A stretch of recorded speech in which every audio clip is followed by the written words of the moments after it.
And Prime Minister Modi currently calling on to congratulate the NDA's candidate.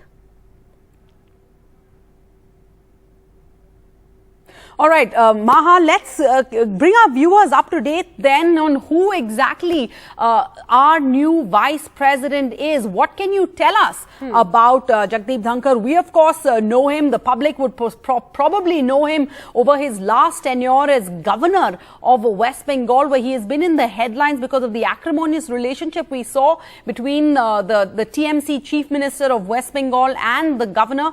But who is and what do we know about our 14th Vice President? Yes, absolutely. When he was Governor of West Bengal, that's when, he was grabbing so many headlines almost on a very regular basis because of the acrimonious relationship that the governor had with the Trinamool Congress government there of Mamata Banerjee. Jagdeep Dhankhar there clearly then showcasing to the NDA as well that he is a candidate who is fit for this position for the NDA, simply because of the fact that not only has he been the governor of a state, West Bengal, but also the fact that in the past he has been a parliamentarian as well from Rajasthan.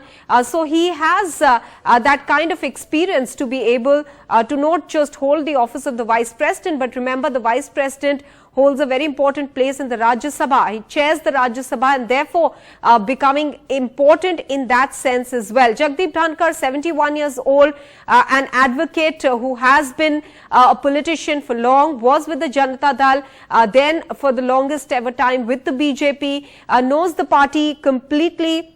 And therefore, what we are seeing clearly is that Jagdeep Dhankhar, who the party chose as the vice presidential, or rather the NDA chose as the vice presidential candidate today, winning this election by a much greater margin perhaps than M. Venkaiah Naidu as well. M. Venkaiah Naidu, I believe, won 68% of the votes.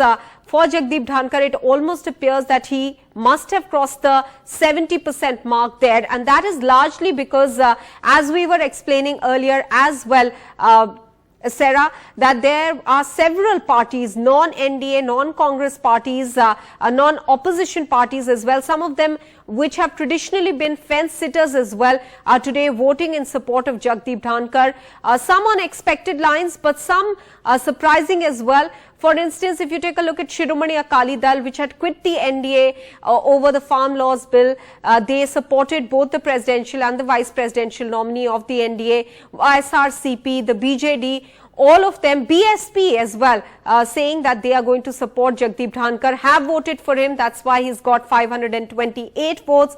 On the other hand, Margaret, Alva, the only change that we've seen from the presidential elections really has been the JMM. The JMM was caught in a bit of a situation in the presidential elections because Draupadi Murmu, being a tribal leader, they had to go with her. But in these elections, they went with Margaret Alva. However, despite that, and despite K. Chandrasekhar Rao as well siding with the opposition candidate, what we've seen is Margaret Alva only getting about 182 votes, not even nearing 200. That was the estimation earlier that was made, that she'll be able to garner about 200 votes. But more than anything else, it was about symbolism. The fact that the opposition was putting up a candidate, despite knowing that Dhankhar was on a very strong footing there.